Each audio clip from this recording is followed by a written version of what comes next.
পুরো পরিবারটার দায়িত্ব আমি নিব, যেহেতু আমাদের বাড়ি বিক্রি করছে, আমাদের মানে একটা বিপদে পড়লে পরিবার ছাড়া যে কেউ আসে না সেটার প্রমাণ তখনই ছিল। যেখানে যে কর্পোরেট শো হয়তো অর্গানাইজারদের মিলার পরের সেকেন্ড চয়েস থাকতাম আমি।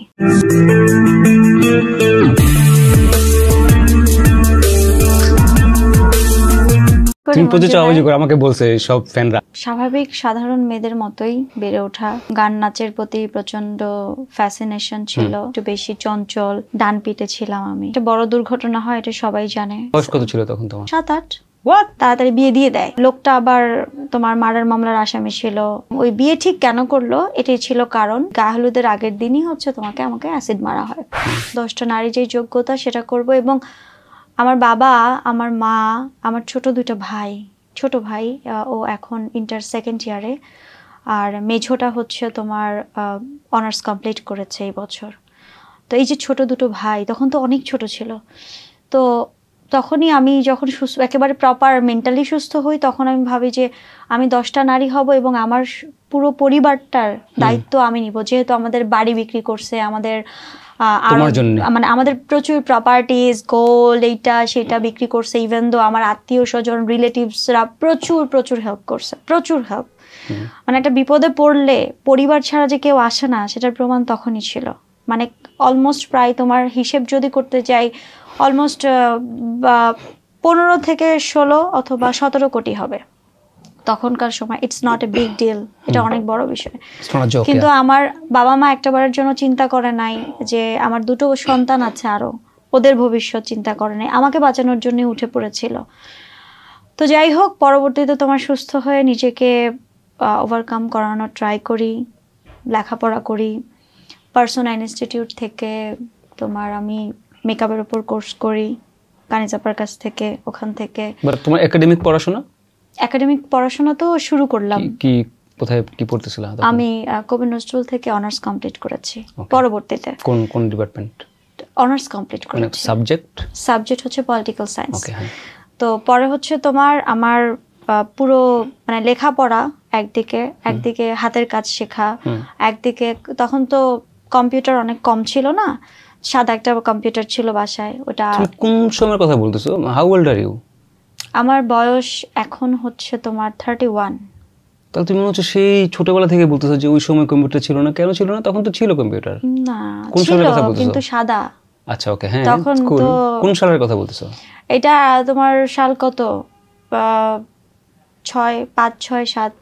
তখন তো উই আর ইউজিং কম্পিউটারস। সুন্দর সাদা কম্পিউটার अवेलेबल ছিল না। সাদা মানে বুঝছো তো কোনটা? ওই যে মোটা ডেস্কটপটা, ওইটা বলতেছি। তো তখন তো আমাদের সবাই প্রশিক্ষণ নিত না, তখন তো অ্যান্ড্রয়েড এত अवेलेबल না, তাই না? সিটিসেল মোবাইল মনে আছে? সিটিসেল মোবাইলের যুগের কথা বলছি আমি। এটা আবার 90s এর যুগ না, ওইটাই বলতেছি। তোমার শুনে হচ্ছে 90s, বাট হ্যাঁ বুঝতে পারছি আমি। হ্যাঁ। তো পরবর্তীতে তোমার হচ্ছে গিয়ে যে স্মার্টফোনস তখনো আসে নাই। না, স্মার্টফোন আসে না। নোকিয়া 75, ফেসবুক অত পপুলার তখনো শুরু হয় না আমাদের এখানে। তখন ইয়াহু মেসেঞ্জারটা খুব অ্যাক্টিভ ছিল। হাই-ফাই ইয়াহু, কুল, ইয়াহু মেসেঞ্জার ছিল। তো তখন আমি হচ্ছে তোমার যে যুব উন্নয়ন প্রশিক্ষণ বা এরকম থাকে না, ওগুলা থেকে আমি হচ্ছে তোমার নিটা না কি জানি এরকম, নেকটা এরকম। আমি মোস্ট প্রবাবলি নেকটা থেকে, আমার সার্টিফিকেট দেখলে বুঝবো, নেকটা থেকে আমি হচ্ছে গিয়ে তোমার কম্পিউটারের উপর একেবারে পাওয়ার পয়েন্ট থেকে, এক্সেল থেকে শুরু করে একেবারে ইন্টারনেট ব্রাউজিং থেকে শুরু করে পুরো কোর্স করি।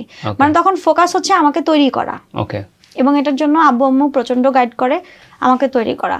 তখন আমি সমস্ত সেক্টরে আমাকে তৈরি করে, এবং তার পাশাপাশি হচ্ছে মিডিয়াতে যেহেতু আমার পদচারণা ছিল, আমি কিন্তু 2006 আমি যখন সুস্থ হই, 2006 আর 7 মোস্ট প্রবাবলি ক্লোজ আপেও কিন্তু আমি অডিশন দিয়েছিলাম। ক্লোজ আপ ওয়ানে? হ্যাঁ। সালমা কত সালে? ওই সালে এরকমই 2005-6 তখন কিন্তু আমি অডিশন দিয়েছিলাম। ফার্স্ট রাউন্ডে আমি এসেছিলামও তখন। তো পরবর্তীতে তোমার আমার মিউজিকের প্রতি যেহেতু একটা অ্যাটেনশন আছে, এবং ছোটবেলায় হাতে খড়ি ছিল আমার আঙ্কেল, গান শিখাইছে হারমোনিতে। সো এরপর নাচ শিখেছি, বাফা থেকে ডান্স শিখেছি। তো সমস্ত কিছু মিলিয়ে পরবর্তীতে নিজেকে তোমার গড়ার জন্য আমার কথা হচ্ছে যে আমি সব মেয়ে একটা করে আমি সব করব, মানে সো দ্যাট ওরা আমাকে কম না ভাবে। মানে আমার এই খুদটা যেন ঢেকে যায়, এটা যেন মানে মানুষ আমাকে দেখে বাহবা দেয়। হ্যাঁ, যে নারীরা পারে না এমন কিছু নাই যদি সে চায়। তো তখন থেকেই তোমার সমস্ত কিছু, একদিকে লেখাপড়া, একদিকে এই কাজ শেখা, ওই কাজ শেখা, এটা করা সেটা করা, ব্লা ব্লা ব্লা ব্লা ব্লা, অ্যান্ড দেন মিউজিক স্টার্ট করা। আলম খানের একটা গান দিয়ে শুরু করলাম, ফিতা ক্যাসেট তখন। তারপরে সঙ্গীতা তখন তোমার সিডি, ডিভিডিও না সিডি।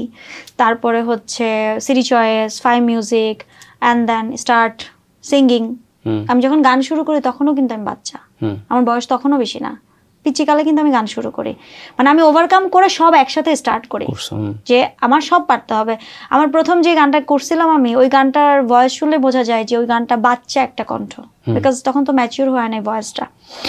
তো যাই হোক, তারপর তোমাদের মিডিয়াতে পদচারণা, উপস্থাপনা করলাম, শোবিজে আসলাম, অ্যান্ড আলহামদুলিল্লাহ যেই গানই করতাম তখন তো হিট, পোস্টার দিয়ে টিয়ে ক্যাসেট ট্যাসেট দিয়ে খুব জায়গায় একটা চলে আসে। এবং বাংলাদেশের কয়েকজন ব্যতীত বাকি সবার সাথেই ডুয়েট করা হয়ে গেছে, প্লেব্যাক করা হয়েছে, 67 গান করা হয়ে গেছে। তো আলহামদুলিল্লাহ। এবং স্টেজ শো মানে কর্পোরেট শো মানে তখন আমি ছিলাম। এক একটা কর্পোরেট শো করে, লাইক তোমার ধরো কোন একটা ব্র্যান্ডের 5 স্টারের কর্পোরেট শো গুলো, কোন একটা কর্পোরেট শো যেখানে যে কর্পোরেট শো হয়তো অর্গানাইজারদের মানে মিলার পরের সেকেন্ড চয়েস থাকতাম আমি। হ্যাঁ, এরকম একটা জায়গায় ছিলাম আলহামদুলিল্লাহ। চিন্তাই না কেমনে হলো, আমি মিউজিক নিয়ে কাজ করতাম। তাহলে মানে তুমি অন্য টাইপ মিউজিক করতে মনে হয়? না না, আমি ব্যান্ড নিয়ে মানে মমতাজ টাইপ? না না না, আমি ব্যান্ড নিয়ে মুভ করছি। তুমি আমার চিন্তা, কিন্তু তুমি ভালো করে খেয়াল করো না। এখন আমি তোমার ছবিগুলো দেখাইলে তুমি বলবা আরে এটা তো। না, বাট আমি তোমাকে বলতেছি, দেখো আমি কিন্তু মিউজিক নিয়ে কাজ করছি অ্যাজ আ জার্নালিস্ট। আমি কিন্তু I was a top journalist. হ্যাঁ, আমি আনন্দধারা ছিলাম, ভোরকালে ছিলাম, ডেইলি স্টার।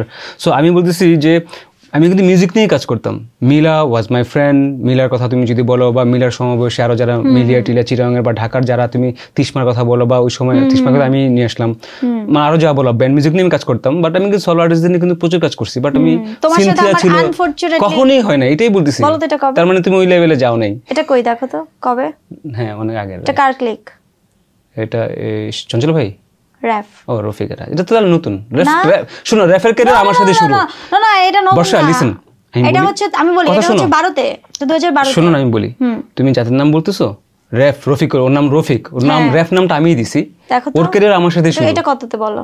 না, আমি তো জানবো না, আমি জানি না, আমি ওইটা বুঝতেছি না, আমি সেটাই অবাক হয়েছি। হইতে পারে যে মানে তুমি হয়তো আমার টাইপের মিউজিশিয়ান না, সেই জন্য হয়তো আমি কাজ করা হয়নি। বিকজ না হলে তো আনন্দধারা হয়তো আমি দেখতাম তোমার, না আমি সেটাই বলতেছি, আনন্দধারা তো সবার নিউজ করতাম আমরা।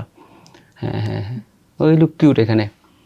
চেনা যায় না, এখানে তো চেনা মানে না। এটা যে ওই আমি, এটা কিন্তু চেনা যায় না। না, ছবিটা খুবই সুন্দর, চেনার কোনো অপশন নাই। এখন বিলিভ করা যাচ্ছে। আচ্ছা, তুমি কিউট ছিলা। হ্যাঁ, এটা তো পুরো মিলাকে কপি করছো। মিলারে কপি করি নাই, যা। আচ্ছা হ্যাঁ, বলো না, আমি কি বলছি বুঝতে পারছি, তোমার পয়েন্টটা বুঝতে পারছো? মানে তোমার সাথে আমার কোনো কারণে কাজ হয় না, এইটাই বলতেছি। মানে হ্যাঁ, আনন্দধারা তার মানে তোমার কখনো নিউজ হয় না তোমার নিয়ে? আনন্দধারায় কখনো নিউজ হয় না। আনন্দধারায় মুন্না ভাই ছিল। না না, ওগুলো অনেক, তুমি এইটা বুঝতে, তোমার ক্লাস টাইম বুঝতে পারছি। হাবিব ভাই ছিল, বিনোদন বিচিত্রা। আমি শোনো না, আমি কি বলতেছি ব্যাপারটা বুঝো। আমি কাজের নিয়ে কাজ করি, তুমি যাদের কথা বলতেছো, মিলা, হাবিব ওয়াহিদ। হাবিব ভাই তো তখন কথাটা শোনো, আমি কি বলতেছি। আমি বলতেছি যে কোন লেভেলটাতে কাজ করছি আমরা, তুমি হয়তো সেখানে হইতেই পারে, ইটস রিয়েলি ওকে, তুমি একটা লেভেলে কাজ করতে। না না, তোমার জেনারেশনটার পরে জেনারেশন হইতে পারি না আমি, বাট পরের জেনারেশনে আমি কাজ করছি, সেটাই বলতেছি। বাট ওইটা হইতে পারে যে, শোনো ব্যাপারটা, যেমন ধরো I was never interested in Momtaz, because Momtaz type music আমার টাইপ ছিল না। কথা বুঝো। হ্যাঁ, আমি কি বলছি সেটা বুঝো। ধরো আমি আসিফ ভাইকে যখন প্রিয় দিয়ে, কিন্তু আমার তারা ভালো লাগে না, কিন্তু আসিফ ভাই ওইখানে আরো মাঝে মাঝে, এখনো মাঝে মাঝে গানগুলো ছিল, ওগুলোতে ভালো লাগছে। এখন আমি কিন্তু ওই প্রিয় দিয়ে আসিফ ভাইকে আমার, I was not his fan ওইভাবে। They are very close to me. আমি বলতেছি যে ওই সময় যারা গান করতো, তুমি যে সময়ের কথা বলতেছো, মিলার সময়ের কথা বলছো, মিলা, তখন সিনথিয়া, তখন হ্যাঁ তিস্মাকে তো আমি নিয়ে আসছি, কানিজ সুবর্ণা আরো আগে, হ্যাঁ কানিজ সুবর্ণা, মেহরিন আপু, আমি যে ওই টাইপটা, হ্যাঁ। তো আমি বলছি হ্যাঁ অবশ্যই ওরা আগে, তিস্মারা পরে, মিলা পরে, ঠিক আছে। মানে মিলার পরের জায়গাটাতেই হচ্ছে, হ্যাঁ তিস্মা তো মিলার পরে, হ্যাঁ, আর মিলার পরের জায়গাটাই হবে। হ্যাঁ, তো আমি যেটা বলতেছি যে সেটা হচ্ছে যে জিনিসটা যে ওই সময় ধরো যাদের সাথে আমি কাজ করছি সেখানে তুমি ছিলে না, তার মানে হচ্ছে কি, আমি ব্যাপারটা বলি, তোমার মিউজিক যেইভাবে তুমি মিউজিক করতেছিলে, যে গানগুলো যেটা বলতেছিলা, দেখো তখনই কিন্তু একটা ছিল যে কেউ কর্পোরেট শো করতেছে, কেউ পূর্বাণীতে নাচানাচি করে গান করতেছে। রাইট, তুমি হইতে পারে পূর্বাণীটা তুমি কর্পোরেটটা ডিফারেন্ট। না না আমি আরে বাবা লিটারালি নিও না, আমি লিটারালি বলতেছি না, লিটারালি নিও না, আমি এক্সাম্পল দিচ্ছি। এখন ধরো তোমার গান হয়তো জিসিএস থেকে বের হয় না, তোমার গান বের হয়েছে সঙ্গীতে থেকে, আমার গান জিসিএস থেকে আসছে, আমার ফুল অ্যালবাম আসছে জিসিএস থেকে। আমি এটাই বলছি যে হইতে পারে জিসিএস থেকে আসে নাই, তখন যখন তুমি বলতেছো হ্যাঁ হ্যাঁ তুমি তো পরে করে জিসিএস থেকে বের করছো। নো, আমার যে সমালোচিত অ্যালবামটা ছিল বোরহান যে কভার ডিজাইনটা করছিল, বোরহানের নাম হচ্ছে ব্রিহান, আমি নাম দিছি। শুনো না বর্ষা, তুমি যাদের কথা বলতেছো দে আর লাইক ভেরি ক্লোজ। দেখো রফিকের ক্যারিয়ার আমার সাথে শুরু, কথা শুনো, তুমি শুনো আগে, শুনো মজা জমে গেছে। শুনো, বোরহান আহমেদ ব্রিহান, পুরো নাম ব্রিহান নাম আমি দিছি, এন্ড বোরহানের বউ। আচ্ছা শুনো, রুতবা। হ্যাঁ রুতবা এখন বর্ষা তুমি থামো, হ্যাঁ বলো, তুমি পেঁচাই ফেলতেছো, বলো না এগুলো, এগুলো মানুষজন ভাববে যে মঞ্জু ভাইতে ধরে ফেলছে। এখন কথাটা বুঝাম তোমার কি বলতেছি।